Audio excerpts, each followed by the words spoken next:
Well, to speak more about today's events, I'm joined here in the studio by Paul Thomson. He's the Vice Chairman of the Conservative Party in Paris.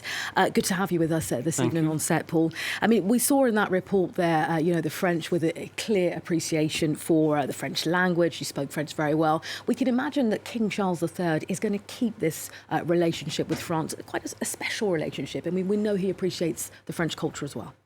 Absolutely, and that is something which is not new for the English or / British monarchy. In the 19th century, it was very much the case as well. And Edward the Seventh, while he was still Prince of Wales, came very frequently to Paris, in part to enjoy the company of beautiful women, but not only for that. It was also because he was very interested in the relationship between the two countries, and he worked very hard to promote a rapprochement between Britain and France, which eventually took fruit in the Entente Cordiale, which was very important in the outcome of World War I. It was very important for the whole, in France, recovering Alsace and Lorraine and so on. And that is something which I think the royal family remains attached to today. So the fact that the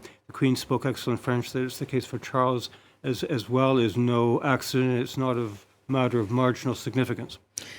I mean, we're speaking about France, but of course the Queen's role was to ultimately steer the UK through some very turbulent times, across the world in many senses. Yes. I mean, these are big shoes to fill for Prince. I keep calling him Prince. Of course, he's King Charles III now. But ultimately, he's been preparing for this role for decades now. Correct. So he's well versed in what needs to be done. Well, that's true, and he is someone who has a voracious intellectual curiosity. He's a great reader. He's well informed, and because of his stature, as his former stature as Prince of Wales, he had access to many knowledgeable and influential people. So he is very well informed on many subjects, locally, but also internationally. So it's not as though he's just been sitting around and not doing very much all this time. No, he's been able to really prepare himself for it. I unfortunately missed the speech that he gave, but I understand that it was an excellent, very good in terms of the content, the tone, and so on. And I'm that would be a reflection of his personal qualities and the fact that he has been able to prepare for this role. I mean, staying with this idea, Paul, of personal qualities, the Queen never gave an opinion. I mean, she always kept, very silent, never kind of expressing what she felt. In the past, though, at the time, Prince Charles, now, of course, King Charles, has kind of been criticised, for maybe lobbying in certain arenas. Will we see somebody who expresses his opinion less, who is less inclined to show his or express his feelings about different subjects? I should certainly think so, because his role has changed, and I understand that he made some comment himself to that effect, that he would not be intervening in debates the way he used to. But he also said in this, I was told, in this declaration or speech he gave today, that he was hoping that the monarchy would be able to inspire debates, and that's noteworthy. I don't think the Queen probably would have come out with a statement like that, or a formulation like that. But I'm sure that he meant that the idea was not that the King would be setting his own political agenda and imposing it on the government directly or even indirectly, but rather that on certain major topics, which might include the environment, because that is a big topic that affects everyone and future generations, that the King might give might express certain ideas, give a certain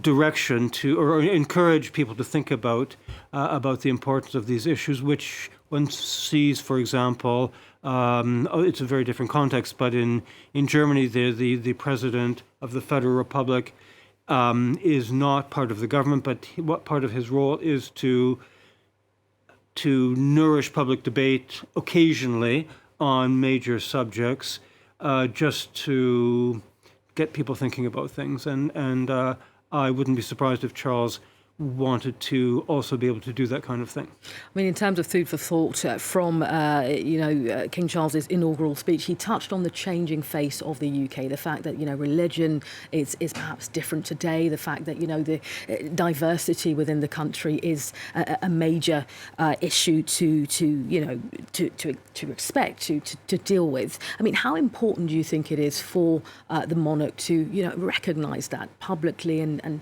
make reference? It's of fundamental importance. That's absolutely clear. It should be said that that this is not a sort of new awakening, because, for example, on the occasion of the various jubilees over the years to celebrate the Queen's 50th year, 50 years of reign, 60 years of reign, and so on. The embrace of multiculturalism, which the United Kingdom believes in, there's a whole different approach to the approach in France on these questions. The embrace of multiculturalism was very affirmatively integrated into the celebrations with the kind of music that was played, parades, and so on. And the new cabinet, which has just been created this week, the top 4 ministers of state are all of immigrant background in part, and that is something which in the Conservative Party is not.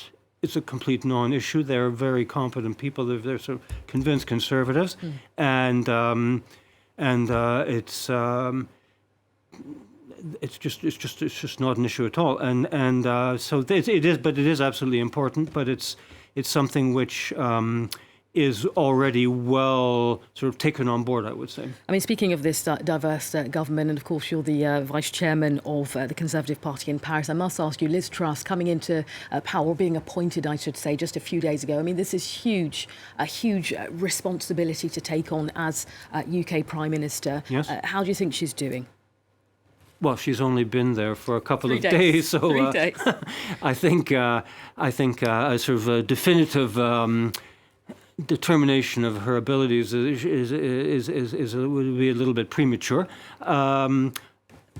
There was an interesting editorial in The Economist about her. It started off by saying we don't really like her ideas and so on, but then in the last couple of paragraphs it said, however, she is someone who's very dynamic, who knows what she wants. She sort of wants to win, wants to sort of carry the day.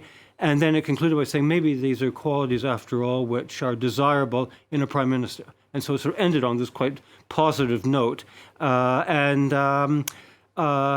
think that her combative character is overall a plus. She occasionally says things which are ill thought out. For example, on this question, is Emmanuel Macron a friend or a foe of France? Her response to that was inappropriate, but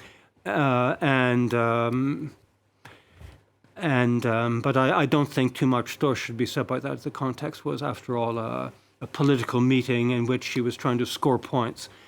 So one has to sort of make allowance for the circumstance. No, I think that she's off to a good start, but she has a long road ahead of her. Absolutely, a long road indeed. Paul Thomson, you're the Vice Chairman of the Conservative Party in Paris. Thanks for sharing your views with us this evening on France 24. Thank you for your invitation.